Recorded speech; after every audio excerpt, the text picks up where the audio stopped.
the difference between Shankar 6 and New York future was negative in the few months. So our cotton was ruling even lower than the New York future for a few months in 2021.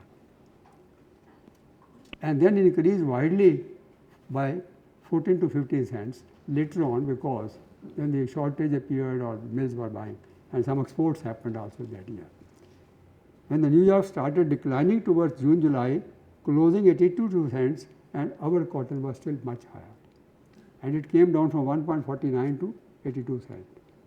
But we were not increasing at the same rate, so we got an advantage over New York future. That was the only. In 2023 season, starting from October 22, our cotton prices remained at far above the New York future, starting with the gap of 24 cents in October, falling to 14-15 cents in April 23. Now that was the worst year. Now I cannot therefore predict that industry can make profit of 14-15% margin. And today, at the current price of cotton, Vietnam has a spread of more than $1 on 30s count, while India has a spread of only 70 cents because of the difference in the price of cotton. Even if you buy today, so at 57,000 or 57,500, that cost is much more than what I can say 71.2 plus 12 cents, 13 cents spread, 84. But 57 will be 86, 87. I hope this. Is it not? So we are higher even today's current prices.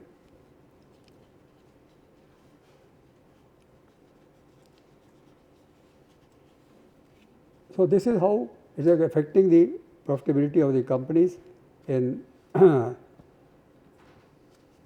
I can say today there doesn't seem to be any expansion plans going on around in my view. We have checked up with the machinery manufacturer. They are utilizing their capacity not more than 50 to 60%, except KTTM, which may be exporting a lot of ring frames and their production is very limited, which may be 70 to 80%. The rest are all 50 to 60%, and this is going on for the last 1 year like this. So, and this reality must be also put before the government. This is what is, because ultimately all is a game of profitability. Why I invest money just because I want to keep my maximum share? I have to give, I have to share a reward to my shareholders also, who are the owners of the enterprise. So this is another disconcerting aspect of our cotton scenario is the contamination. So I have mentioned to you about this difference, and until unless seeds are developed, investment takes place, as the Mr. President said about that the government is earmarked some sum of 480 crores. I hope it can fructify, but this effort will take a long time to bear fruit. Seed development is not an overnight business. The lead time is quite long, and therefore, 3 to 5 years.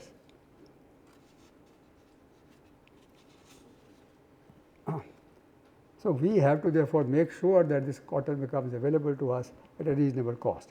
Another disconcerting aspect of our cotton scenario is the contamination of our cotton, in contrast with Brazilian, US and Australian cotton.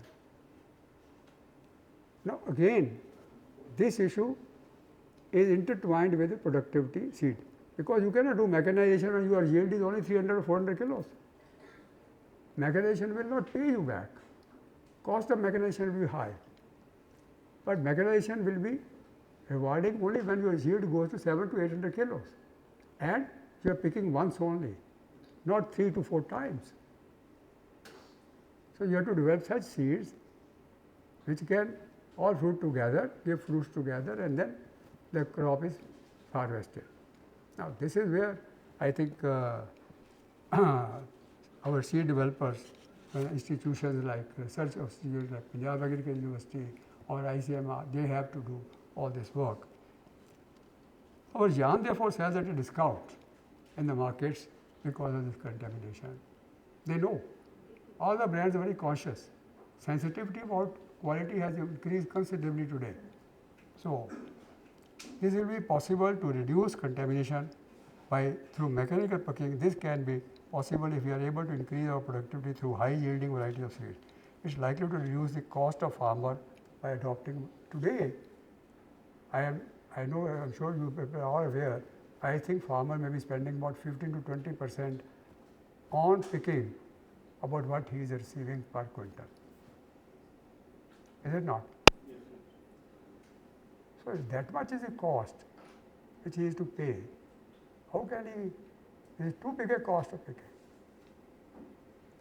The same thing cannot be true of wheat now today, all mechanical harvesting.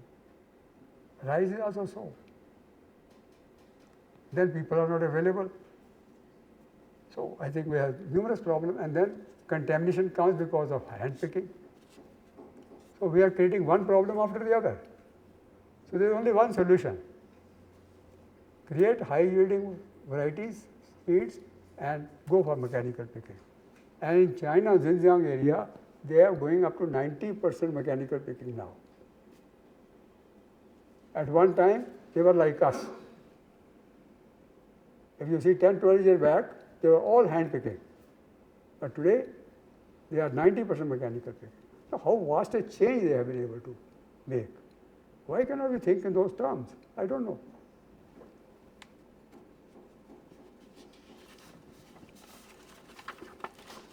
To sum up, we need to deliberate on two important issues.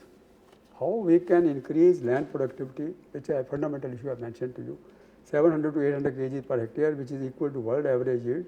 Primarily, this has to happen through the development of seeds with the efforts of research institutions and other companies who are engaged at present in seed development. As a public policy, the government has to provide funding, which the President has also mentioned, to such institutions or companies who are engaged in the production of seeds, because this is a core resource has to be given to them, and every government does it. I think for wheat and rice, government has funded a lot of money to Punjab Agricultural University. I know that. Green Revolution took place in 1967-68. It was Punjab Agricultural University that seed of wheat, which was revolutionary. And in ICMR, it was a rice variety which has attracted large farmers today in Punjab also.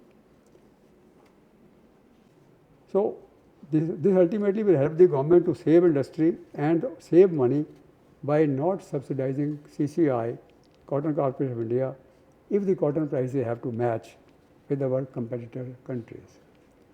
The second point which I mentioned, partially covered earlier, to increase the product during the interim period, farmers now. The interim period, what I am suggesting, farmers are protected with the MSP, but at the same time, cotton is made available consciously by the government at prices with a formula of going by the New York future price. Now, if the government they agree on this, so CCI will require a green signal from the government of India if they have to sell at a loss. So they will be selling, they will be buying at higher price, selling on the basis of the international cotton price.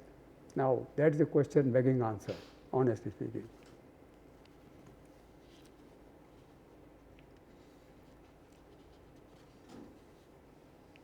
So I would say that when it comes to statistics also, I like to mention here.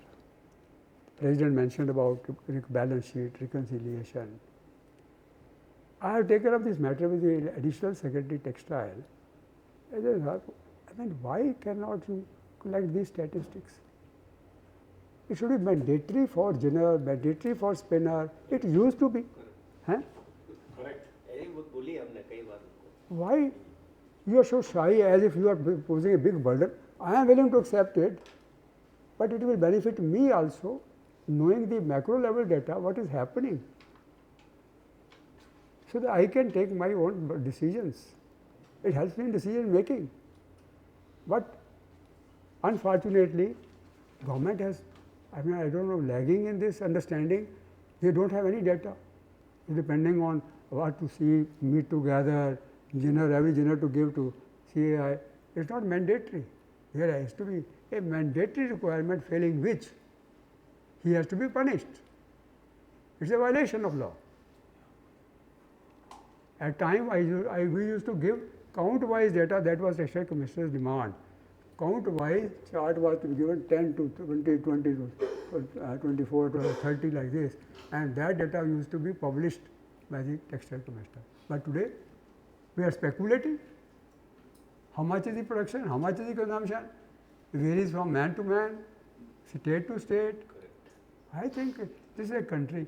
Have you ever seen a country where there is no data on textile industry?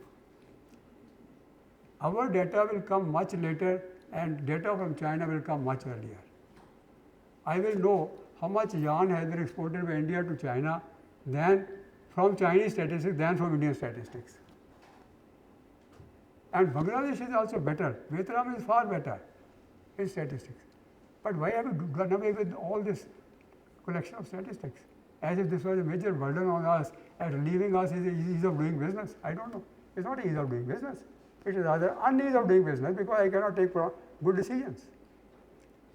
Data is a primary thing for any management to take decisions. So, and when I am sorry if I have taken longer time because you are here to deliberate on very vital subjects of so I thank you once more and Mr. President for deciding to hold the meeting and the office bearer to hold this meeting at Ludhiana, giving me the opportunity to. I am a very honest speaker. Don't mind if I have created a little less optimistic scenario. Thank you. Thank you very much.